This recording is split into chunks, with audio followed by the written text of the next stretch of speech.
आज की वीडियो में हम डिस्कस करने वाले हैं हमारा figure of speech. Figure of speech क्या होता है, फर्स्ट ऑफ ऑल हम ये ना जान लें तो फिगर ऑफ स्पीच होता है कि जब हम ऐसे लिटरल फ्रेजेस या वर्ड्स जिनका हम यूज़ करते हैं अपनी जो राइटिंग है, जो नरेशन है हमारा, उसको और ज़्यादा इफ़ेक्टिव बनाने के लिए, उसमें इमेजनरी ऐड करने के लिए। तो first figure of speech is simile. Simile का जो यूज़ होता है वो होता है कंपेयर करने। Simile is use to compare two things. और एक कंपैरिजन कैसे होता है, लाइक और एज लगा करके।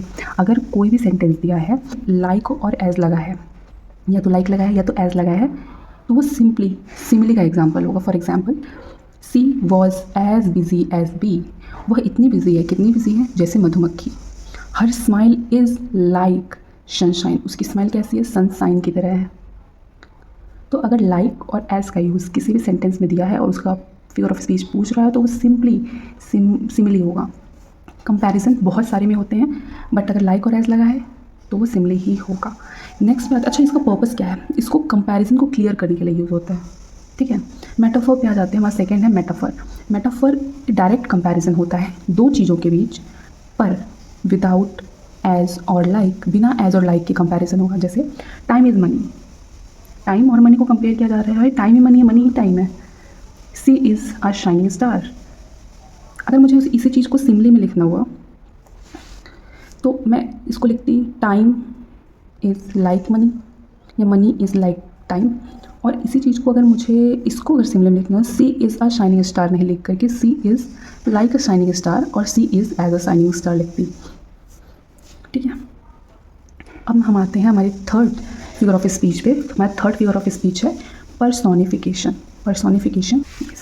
पर्सोनिफिकेशन क्या होता है, giving human qualities to non human thing.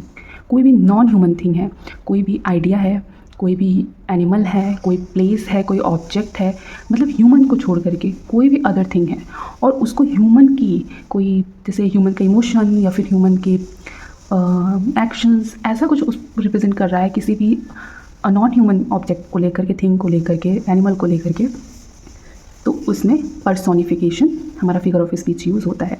जैसे कि फ्लावर डांस, के फ्लावर डांस कर सकता है, नहीं कर सकता, डांस ह्यूमन करता है। डांस इन ब्रीज, जब वो हवा चलती है हल्की हल्की तो वो फ्लावर्स जो होते हैं उस समय डांस करते हैं। ब्रीज, अच्छा देखिए, एक एयर होता है, मतलब हम सबके अराउंड एयर प्रेजेंट है पर वो मूव नहीं कर रही है। एक होता है ब्रीज। ब्रीज होता है मतलब जब हल्की हल्की हवाएं चलती हैं, ठंडी ठंडी, तो ब्रीज होता है। और जब तेज़ हवाएं चलती है तो वो विंड होता है। और जब बहुत तेज़ चलती है, जिसे आंधी कहते हैं, तो वो स्ट्रॉम होता है। चलो, फ्लावर स्माइल्ड, क्या फ्लावर स्माइल करते नहीं, पर फ्लावर को ह्यूमन क्वालिटीज़ दी जा रही हैं। तो फ्लावर स्माइल एट द सन, जो फ्लावर है वो स्माइल कर रहा है सन पे। तो जब भी किसी नॉन ह्यूमन थिंग को ह्यूमन क्वालिटीज़ दी जाएंगी तो वो पर्सोनिफिकेशन का एग्जाम्पल होगा। इसके बाद हम आते हैं, हमारा फोर्थ फिगर ऑफ स्पीच है हाइपरबोले। हाइपरबोले मतलब ये समझ लीजिए कि फेंका जा रहा है। जब कोई फेंकता है ना तो वो हाइपरबोले के अंदर आएगा। मतलब कुछ आप इतना बढ़ा चढ़ा के चीज़ों को बोल दो, इतना बढ़ा चढ़ा के चीज़ों को रिप्रेजेंट कर दो कि कोई सामने वाला मानने को तैयार ही ना हो कि ऐसा हो सकता है। जैसे saying something in a much bigger और stronger way than it really is. जैसे I have told you 1000 time. क्या कोई 1000 बार बोलता है कोई चीज़? नहीं, एक बार, दो बार, मुश्किल से 10 बार। लेकिन मैंने तुमसे 1000 बार कहा है, मैंने तुमसे लाख बार कहा है, मैं तुमसे हमेशा कहता रहता हूँ। तो हमेशा तो कोई एक ही बात नहीं कह सकता। तो हाइपर बोले का सेंस है कि आप चीज़ों को बहुत बढ़ा चढ़ा के रिप्रेजेंट कर रहे हो। हम आते हैं अपने अब फिफ्थ फिगर ऑफ स्पीच पे, एलिट्रेशन। एलिट्रेशन क्या होता है? एलिट्रेशन हम जान लेते हैं, repetition of same consonant, same consonant sound का। जैसे वाइल्ड, व, वी, विंड, विशल, वह ही हो रहा है, वर भी है, वह सब में वह ही आ रहा है। Peter, piper, picked a peck of pickle pepper, प ही आ रहा है। Shelly should sea shell by the sea shore, सब में श ही आ रहा है। तो ये एलिट्रेशन का एग्जाम्पल है। 1 2 3 4, मतलब रिपीटेशन ऑफ सेम लेटर और same sound for several times, it will be the example of alliteration. अब हम आ जाते हैं एजोनेंस पे। What is assonance? The similarity in sound, repetition of same vowel sound. अच्छा, इसमें कॉन्सोनेंट हो रहा था, यहाँ पे क्या हो रहा है, वोवेल हो रहा है। जैसे द रेन, ए आई, बीच में देखिए ए आई, इन स्पेन। अच्छा, इसमें ए आई स्टेज मेनली इन प्लेन, तो इस सब में ए आई ए आई ए आई ए आई। इसको एक और तरीके से देख सकते हैं, ए साउंड ए साउंड ए साउंड ए साउंड ए साउंड। इसको एक और तरीके से देख सकते हैं, आई आई आई आई आई आई।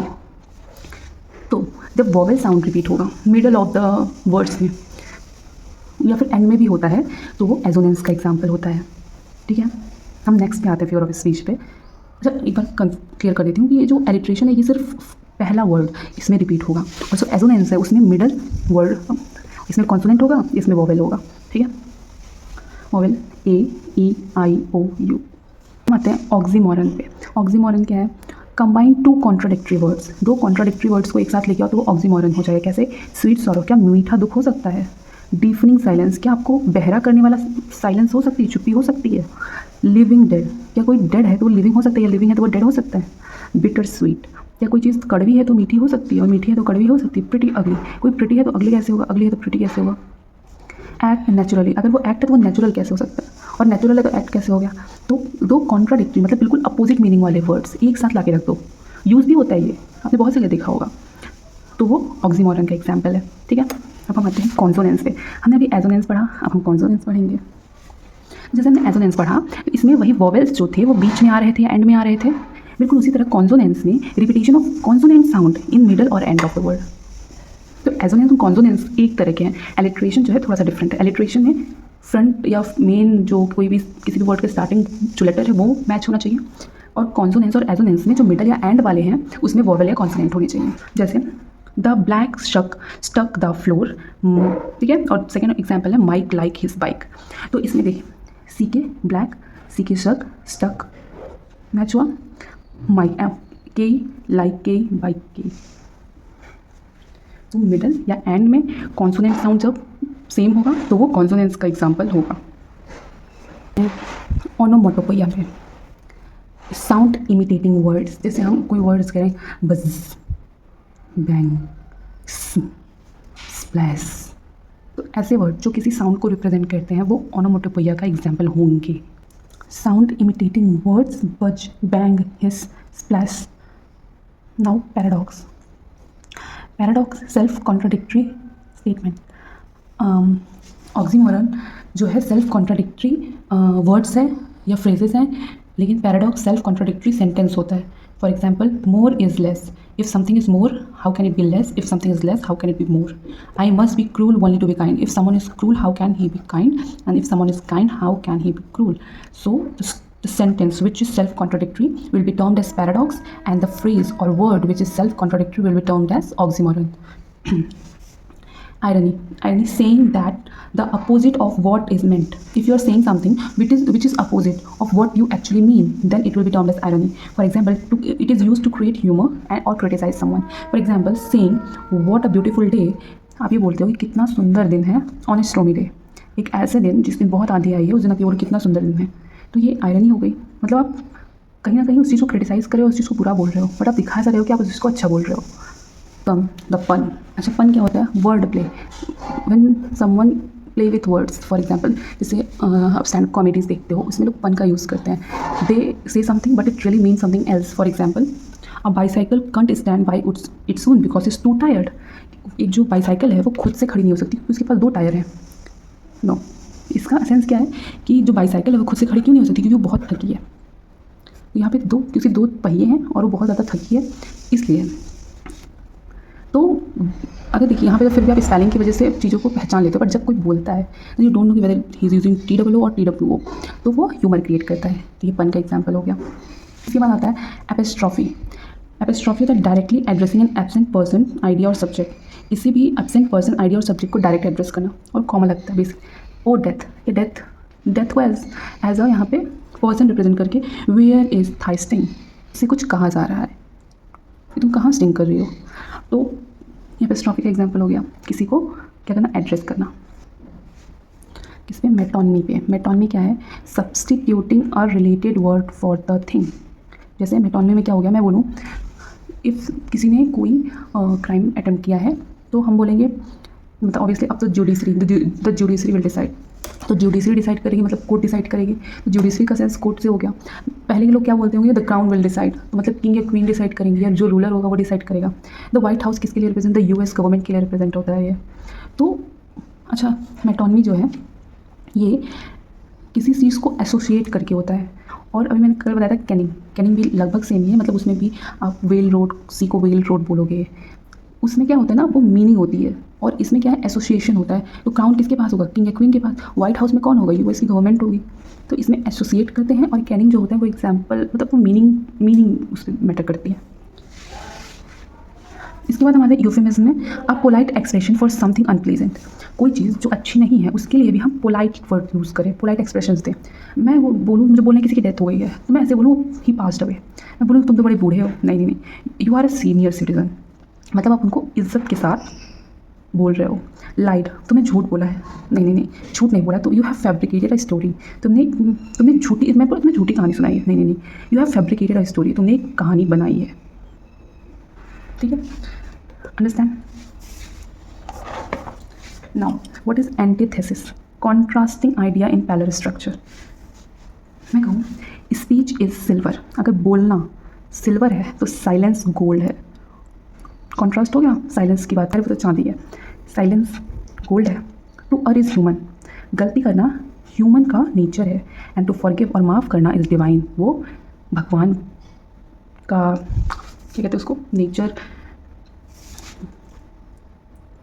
अच्छा, अब आते हैं हम एनाफोरा पे। Repetition of words, phrases at the beginning of successive line, जैसे पहली लाइन में वी शैल फाइट, दूसरी लाइन में वी शैल गो ऑन, फिर वी शैल नेवर सरेंडर। तो वी शैल बार बार रिपीट हो रहा है, तो ये एनाफोरा का एग्जाम्पल है। Epistrophe, repetition at the end of successive lines. अच्छा, इसमें था ना वी शैल स्टार्टिंग में हो रहा था, यहाँ पे क्या है, एंड में। Epistrophe, see no evil, hear no evil, speak no evil, कोई बुराई मत देखो, कोई बुराई मत सुनो, कोई बुराई मत बोलो, या कुछ बुरा मत बोलो, कुछ बुरा मत देखो, कुछ बुरा मत सुनो। ठीक है, तो डिफरेंस क्लियर है। नाउ आ जाते हैं chiasmus, reversal of structure into two clauses. For example, ask not what your country can do for you, ask what you can do for your country. मतलब सेम वर्ड्स को use करके पर उसकी meaning को change करते हुए आप कुछ बोलो। ये मत पूछो कि आपका देश आपके लिए क्या कर सकता है, ये पूछो कि आप अपने देश के लिए क्या कर सकते हैं। I have used the same words but it creates different meaning, so it will be chiasmus. Okay, now next, synecdoche means a part representing a whole, all hand on decks, सारे हैंड डेस्क पे हैं। इसका क्या मतलब है, इसका मतलब है कि कोई बिल पास हुआ है और पूरी जो पार्लियामेंट उसको प्रेज कर रही है, तो सबके हैंड डेस्क पे हैं। They beat their hand like this when they agree with any law or any sort of questionings होती हैं, तो synecdoche. Okay, this was the last part of speech. I hope you like the video. Until the next lesson comes, keep learning and keep growing. Bye. Don't forget to like, share and subscribe.